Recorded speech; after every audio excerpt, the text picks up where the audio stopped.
Hi, I'm Rhona McAdam, and I'm speaking to you today from Haliburton Community Organic Farm, and specifically from the Urban Biodiversity Enhancement and Restoration Project, what we usually call the wetlands area, where biodiversity is nurtured in keeping with the native landscape that was the traditional territory of the Lekwungen-speaking peoples and the Songhees, Esquimalt, and Wasanich peoples, whose historical relationships with the land continue to this day.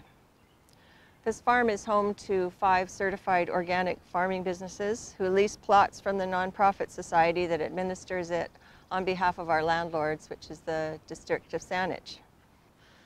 The property was saved from development about 20 years ago by the advocacy of a group of neighbors who wanted to see this land fulfill its agricultural mandate as a demonstration farm. I've been involved as a volunteer with Haliburton for the past 14 years, and it's taught me a lot about the value of biodiversity and sustainability in food, farming, and our place in the natural world. Meadow at dusk. Into this murk the salamander slips its small majesty. A slender entry wave settles without trace. The brack ripples with skittering life, winged and stick-legged, soft and brittle. This is a broad church whose hymns are the chirps and clacks of the night chorus. Every shadow holds more life beneath its lip, each vertical a ladder for something, every leaf a lid or bowl or nursery. Some flowers, having tracked the sun all day, close their hands on evening, resting their furled heads. Others pour their heart into making roots, larding their store of sunlight into bulbs the color of winter moons, or send their thoughts downward in search of rock dust or moisture.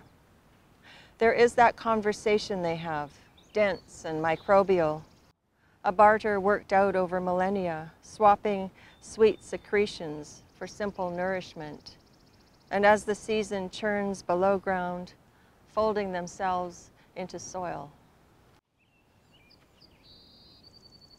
Tent caterpillars. All the long spring they've been hatching, black worms, numerous and immaterial, spinning tents in the branches to house a communal appetite, falling from their shrouds in long black drops, growing into their skin and gilding bristle until, lions at last, they bask on tree limbs in the heat of noon, emerging from torpor in the cooling air. We swear we hear them, whiskering up the walls, their 1,000 fingers caressing our roofs and chimney pots. Their soft black patience lingering on our windows, watching us eat. Raking their hunger along leaf lines, carving as they feed the story of their body's garden, swelling with the season, and one day leafing like autumn wings. This is a poem about wireworm, which are the larvae of the click beetle, and they were brought to North America in the sailing ships that came over from Europe. Wireworm. Its ancestors slept for months in the bellies of sailing ships, disembarked in ballast gifted to new shores, made their way like pioneers feeding on the fat of the land.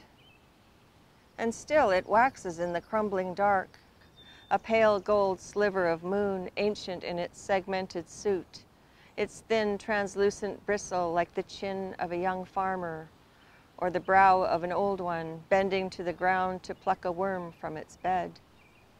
Its medium is soil, its enemies few. When we drown it, it rises to new life. Starvation stills it for a season. Poison gives it pause to convalesce in its food beds.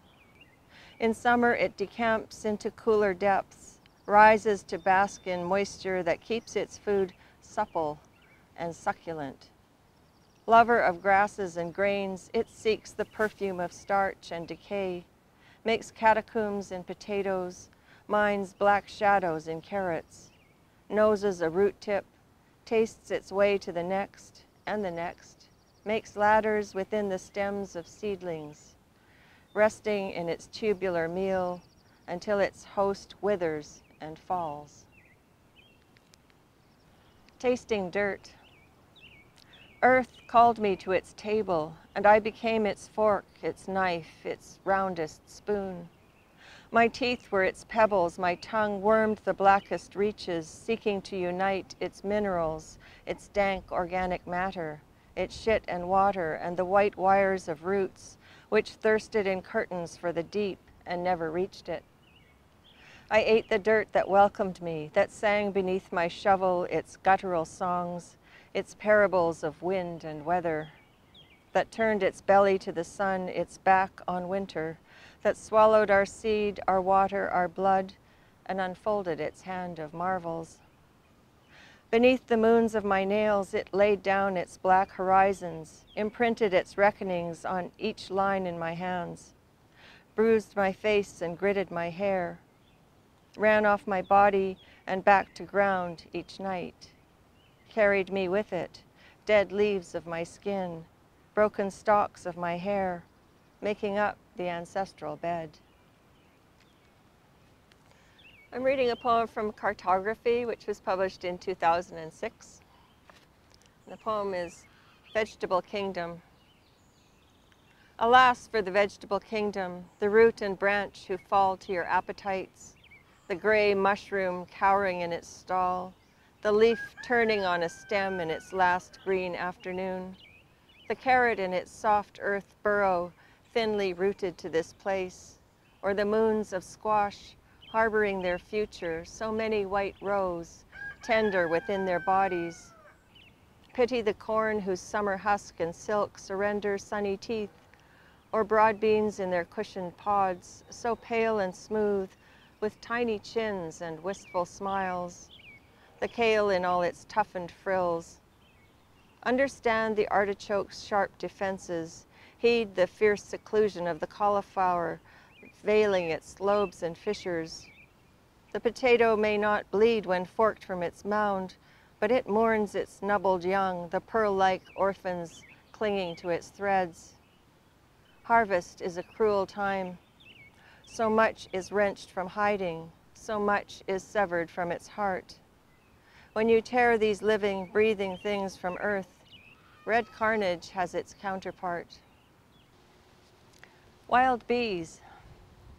Wee multitude, sun-blossomed on leaves or dark-spotting petal, pistil stamen, knowing each flower's golden mean.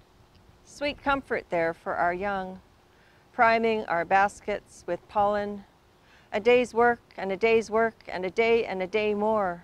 All this purpose, purpose, purpose. The weeds, the woods, the garden, those single destinations, never mix this with that, one source in its many places. We fly, we crawl, we gather, and again, our futures waiting to be lardered. So many homes we have, our dark places combed and tunneled, crumbed with our comings and goings, the neatness of our labors, eggs entombed with food for an afterlife we will not witness, our one season, this duty, duty.